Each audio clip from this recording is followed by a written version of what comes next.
रिविड तो हम लोग कर रहे थे complete polity for government exam. और पिछले लेक्चर्स में हम लोगों ने काफ़ी इमरजेंसीज़ के बारे में देखा था और उसी सीरीज़ में हम लोग आज बढ़ रहे हैं और आज का हमारा चैप्टर होने वाला है फाइनेंशियल इमरजेंसी, यानी कि वित्तीय आपातकाल।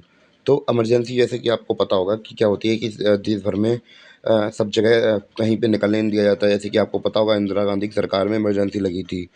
तो इमरजेंसीज़ के बारे में तो आपने पता सुना ही होगा। तो उसी में हम लोग आज बात कर रहे हैं फाइनेंशियल इमरजेंसी के बारे में। तो भैया आर्टिकल 360 के द्वारा हमारी लगाई जाती है क्या? आर्टिकल 360 के द्वारा हमारी फाइनेंशियल इमरजेंसी लगाई जाती है। क्लियर? और इसको कौन डिक्लेयर करता है भैया? प्रेसिडेंट।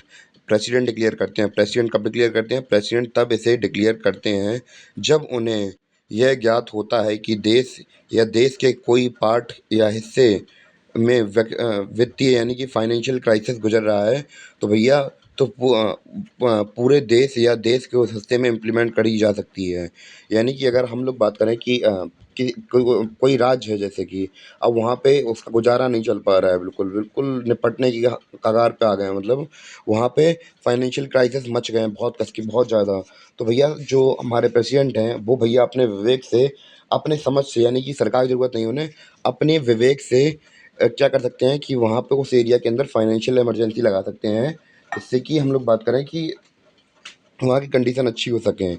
तो भैया ये किसी भी एक पर्टिकुलर एरिया में लगाई जा सकती है या फिर पूरी कंट्री में भी लगाई जा सकती है। तो इतना समझ में आया। तो भैया थोड़ा रिवाइज भी करा दूँ। आर्टिकल 360 के द्वारा प्रेसिडेंट अपने विवेक से लगाते हैं, यानी कि बिना किसी गवर्नमेंट के पूरे देश में डिक्लेयर कर सकते हैं या फिर किसी देश के पार्ट में डिक्लेयर कर सकते हैं जहाँ पे फाइनेंशियल क्राइसिस हो रहे हों। तो इतना क्लियर हुआ फाइनेंशियल इमरजेंसी के बारे में। अब भैया हम लोग बात करने वाले हैं इसके अप्रूवल के बारे में कि कैसे-कैसे हमारी जो फाइनेंशियल इमरजेंसी होती है, ये लगाई जाती है, कौन इसे अप्रूवल देता है, कैसे अप्रूवल देता है, इसको समझने की कोशिश करेंगे। तो भैया हमारे प्रेसिडेंट यानी कि प्रेसिडेंट यानी कि राष्ट्रपति, जो कि हमारी अभी द्रौपदी मुर्मू हैं, तो भैया जो प्रेसिडेंट हैं, वो अपने डिस्क्रिशन यानी कि अपने विवेक, अपनी सोच-समझ से क्या लगा सकते हैं, फाइनेंशियल इमरजेंसी लागू लागू करते हैं। क्या करते हैं? अपनी विवेक से, अपनी सोच-समझ से जो फाइनेंशियल इमरजेंसी होती है वो लागू करते हैं। तो भैया जब उन्हें लगता है कि हाँ इस स्टेट के अंदर फाइनेंशियल क्राइसिस चल रहे हैं, तो भैया उस स्टेट के ऊपर फाइनेंशियल इमरजेंसी लगाई जाती है। अगर पूरे देश में लग रहा है तो भैया पूरे देश में भी लगा सकते हैं वो। तो कितने दिनों के लिए लगती है ये लगती है 2 महीनों के लिए। कितने दिनों के लिए लगती है? 2 महीनों के लिए। जब 2 महीने के लिए लग जाती है तो उसके बाद फिर क्या होता है कि अगर हमें मान लीजिए और उसे एक्सटेंड करना है, यानी कि बढ़ाना है, तो फिर हम लोग क्या करेंगे? तो भैया हम लोग फिर भेज सकते हैं पार्लियामेंट के पास। किसके पास? जब अगर 2 महीने से ज़्यादा एक्सटेंड करनी है तो भैया पार्लियामेंट के पास भेज देंगे। और जैसा कि हमें पता है पार्लियामेंट के अंदर कौन होता है? लोकसभा होती है, राज्यसभा होती है, यानी कि लोअर हाउस और अपर हाउस होता है। तो भैया ये लोग सिंपल मेजॉरिटी की मदद से, यानी कि साधारण बहुमत से क्या लगा सकते हैं? पास कर सकते हैं। फिर अब जब एक बार इन लोगों ने पास कर दिया अप्रूवल, तो भैया जब तक उन्हें लगता है कि हाँ ऐसे इस स्टेट के अंदर अ, अभी भी इमरजेंसी की ज़रूरत है, तो भैया अभी भी काफ़ी लंबे समय तक की लगा सकते हैं। यानी कि यहाँ पे ड्यूरेशन फिक्स नहीं है। कैसी है? ड्यूरेशन फिक्स नहीं है। उन्हें जब तक लगता है कि हाँ अभी तक अब इसकी इस कंट्री की, सॉरी इस पार्ट की, कंट्री के इस पार्ट की जो वो फाइनेंशियल क्राइसिस की सिचुएशन है, अगर वो ख़त्म हो गई है, तो भैया जो पार्लियामेंट है तब वो अपने जो इमरजेंसी है उसको हटा सकती है। इतना क्लियर हुआ? उम्मीद है कि आपको समझ में आया हो। तो भैया अब हम लोग बात करेंगे इसे हटाया कैसे जाता है। तो इसको हटाया ऐसे जाता है, यदि प्रेसिडेंट को ज्ञात होता है, यानी कि प्रेसिडेंट को लगता है कि भैया फाइनेंशियल क्राइसिस ख़त्म हो चुके हैं। क्या है?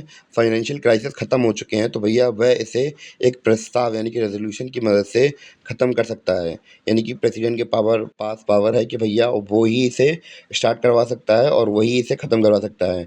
तो क्या आप लोगों को पता है कि हमारे कंट्री के अंदर क्या अभी तक ईयर फाइनेंशियल क्राइसिस लगी है?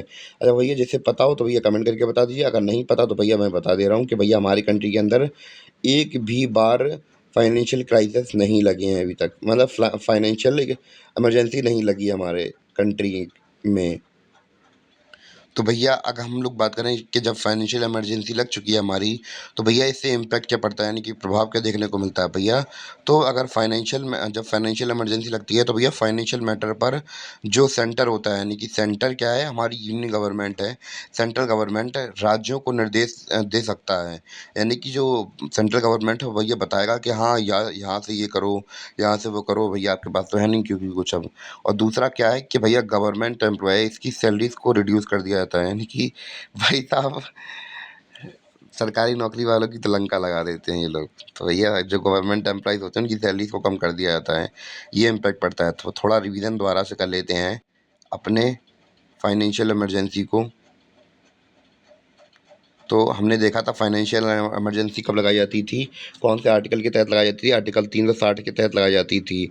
कब लगाई जाती थी, जब प्रेसिडेंट को ऐसा लगता था कि भैया किसी के देश में या देश के किसी पार्ट में फाइनेंशियल क्राइसिस चल रहे हैं, तो भैया वो अपने विवेक से इस इमरजेंसी को इम्प्लीमेंट कर सकता था। अप्रूवल कैसे देखा था हमने, प्रेसिडेंट अपने विवेक से फाइनेंशियल इमरजेंसी को लगा सकता है, पर कितने महीने के लिए, 2 महीने के लिए। 2 महीने के से अगर बढ़ाना हो तो भैया पार्लियामेंट में ले जाना पड़ेगा, जहाँ पे लोकसभा और राज्यसभा है। तो भैया वो लोग सिंपल मेजॉरिटी पास करके इनडेफिनिट टाइम तक, यानी कि कोई फिक्स टाइम नहीं है कब तक के लिए बढ़ा दें, जब तक कि उन्हें लगता है कि हाँ, यहाँ अब तक सही हो जाएगा, टाइम मतलब अब तक के फाइनेंशियल क्राइसिस सही हो जाएंगे, तब तक के लिए जो पार्लियामेंट है सिंपल मेजॉरिटी के साथ उन्हें क्या कर सकता है, अपनी ड्यूरेशन बढ़ा सकता है इमरजेंसी का। क्लियर? अब हम लोग बात करें इसे हटाया कैसे जाता है।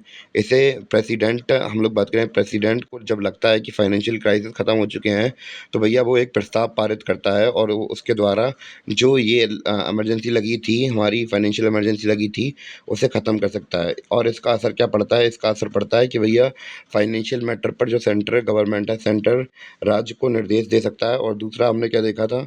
दूसरा ये देखा था कि जो गवर्नमेंट एम्प्लॉयी होते हैं उनकी सैलरी का कम कर दिया जाता है। और इसी के साथ जो हमारी फाइनेंशियल इमरजेंसी थी वो हो गई है कंप्लीट। और उम्मीद है कि आपको चैप्टर समझ में आया हो। अगर थोड़ा बहुत भी कहीं डाउट लगा हो तो भैया कमेंट करके बता दीजिएगा कि हाँ सर, मुझे यहाँ पे प्रॉब्लम आ रही है, तो भैया मैं बता दूंगा। और अगर आपको बाकी के कोर्सेज भी कंप्लीट करने हैं, जैसे हिस्ट्री हुई, ज्योग्राफी वगैरह हुई, वर्ल्ड ज्योग्राफी हुई, या फिर एंशियंट, मेडिवल, मॉडर्न हिस्ट्री, जो भी हुई, आपको अगर कोर्सेज करने हैं तो मेरे इसी यूट्यूब चैनल की प्लेलिस्ट में डले हैं, तो ये भैया जाइए विजिट कर लीजिए। तब तक के लिए बाय, मिलते हैं अपने अगले वीडियो में।